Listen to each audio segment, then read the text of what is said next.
સુરતમાં કેમિકલયુક્ત પાણી છોડતી તપેલા ડાઇંગ મિલો પર તવાઈ બોલાવવામાં આવી છે। મહાનગરપાલિકા દ્વારા વધુ 136 તપેલા ડાઇંગ મિલો સીલ કરવામાં આવી।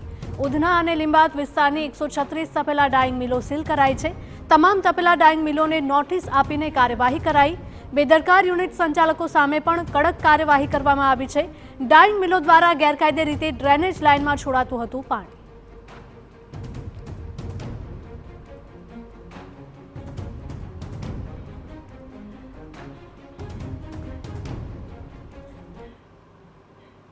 तो आज मुद्दे अमरा संवाददाता बळदेव जोड़ाई गया है लाइव। बळदेव, जणावशो के केमिकल युक्त छोड़ती जेटली पण तपेला डाइंग मिलो हती आ तमाम डाइंग मिलो सील करवामां आवी छे।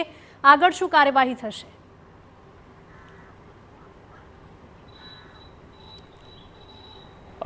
सूरतनी अंदर छेल्ला केटलाक दिवसथी अलग अलग विस्तारोनी अंदर एक मोटो प्रश्न ऊभो थयो हतो के मेन रोड होय अथवा तो जे शहेरी मोहल्ला होय अथवा तो सोसायटीओनी अंदर जे कलरवाळा जे पाणी छे ते निकळी रह्या हता अने तेना कारणे स्थानिक लोकोने भारे मुश्केलीनो जे सामनो करवो पड़ी रह्यो हतो। कारण के जे रीते ड्रेनेज लाइननी अंदरथी जे गटर ज्यारे उभराती होय छे तेनी अंदरथी जे कलरयुक्त जे पाणी छे ते बहार निकळतुं होय छे अने सोसायटीना लोको छे स्थानिक लोकोने जे अवरजवर करवामां भारे मुश्केली पड़ती हती। साथे साथे कलरवाळुं पाणी होवाना कारणे जे रोगचाळानी स्थिति क्यांक ने क्यांक चामडीना रोगनी पण स्थिति सर्जाय तेवी रीतना दृश्यो जोवा मळ्या हता।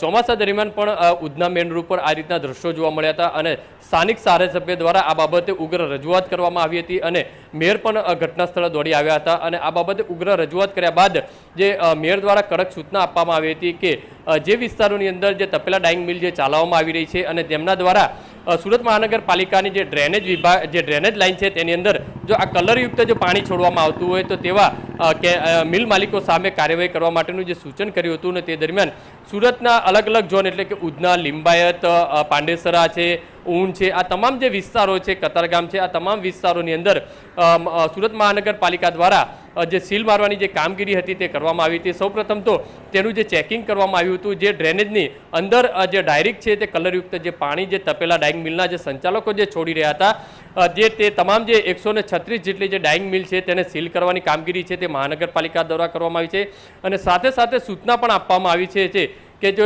કોઈપણ કંપની માલિકે અથવા તો સંચાલકો દ્વારા આ જો સીલ છે કોઈપણ જો ખોલશે તો તેની સામે ફોજદારીની પણ કાર્યવાહી કરે તેની માટેની સૂચના આપવામાં આવી છે।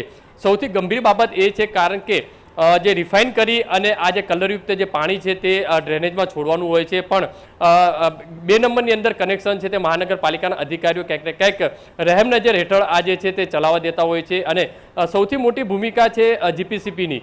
જીપીસીપી જો ખરેખર અધિકારીઓ દ્વારા જો અમુક અંતરે જો સર્વે કરવામાં આવે, તપાસ કરવામાં આવે તો આવી ઘણી વિગતો સામે આવતી હોય છે પણ જીપીસીપીના અધિકારીઓ છે ક્યાંક ને ક્યાંક મિલીભગત હોય તે રીતની જે હકીકત સામે આવી રહી છે। કારણ કે ઉધના અને પાંડેસરાના સ્થાનિક કોર્પોરેટરે પણ જે રીતે આક્ષેપ કર્યો હતો કે અધિકારીઓની મિલીભગતના કારણે આ રીતના જે છે કેમિકલ જે માફિયા છે તે આ ડ્રેનેજની અંદર આ પાણી છોડતા હોય છે। જી બિલકુલ બળદેવ, માહિતી બદલ આપનો આભાર।